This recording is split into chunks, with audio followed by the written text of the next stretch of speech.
藝術嚟講咧，即係譬如正話講開電影咁先啦。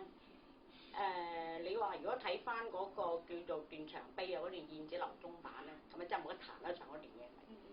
咁就如果我記得嘅咧，就好似嗰個係咪叫做粵劇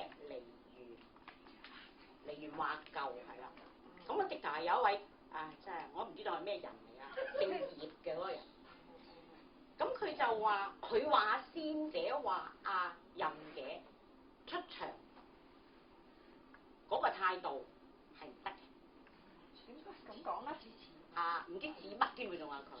點解咁講？咁又話佢竟然就畫面即係影咗《桃花仙子》，佢係做嗰個追嗰個神仙啊乜版啊，即係佢淨係就個畫面係影咗嗰度出嚟嘅，話咁樣出場咁話。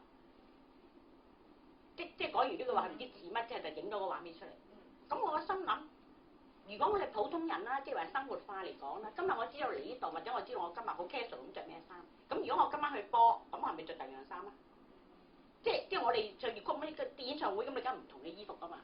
咁唔通任姐今日做大紅袍，或者今日係做駙馬嘅，唔通佢係咁樣出場咩？係咪先？即係我覺得佢唔可以用呢個去咁嘅方式去批評任姐係唔識出場，唔知似乜嗰句。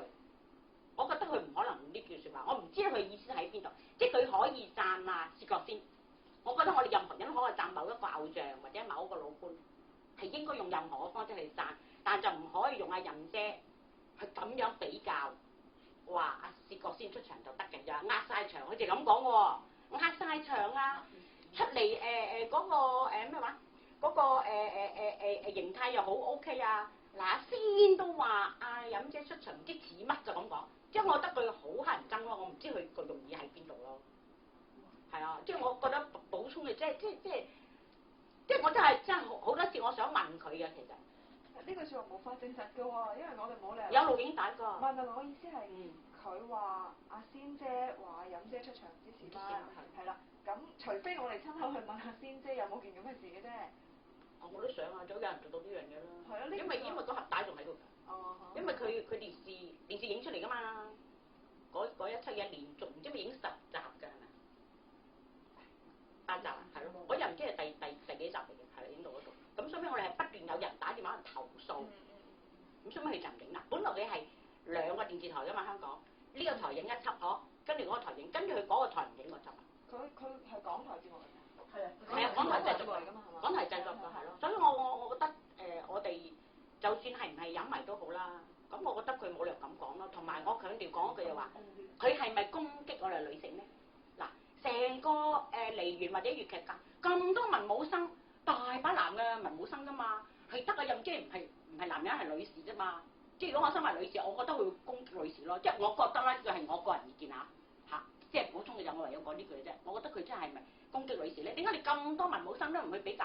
你係要拎任劍輝出嚟比較咯？我覺得我都唔知道佢俾面佢嘅，即係話係貶低佢。係啊，所以如果有人做到呢個途徑，比合打去睇，你做葉生唔該，你話解釋我哋做乜嘢要講呢句説話咧？你做乜嘢要咁樣去比較咧？我心諗唔通我哋比較就話大女花啦，任劍輝做一次啦，薛覺先做一次啦咁話喎。唔通胡不歸係薛覺先最名嘅？胡不歸啦，薛覺先做一次啦，任劍輝做一次，係咪咁樣去比較咧？所以我唔知道佢用乜嘢嘅角度啊，用乜嘢嘅做法諗法去講呢段嘢咯，真係唔明啊！我哋或者我哋才疏學淺啦，係咪？唔好咁講。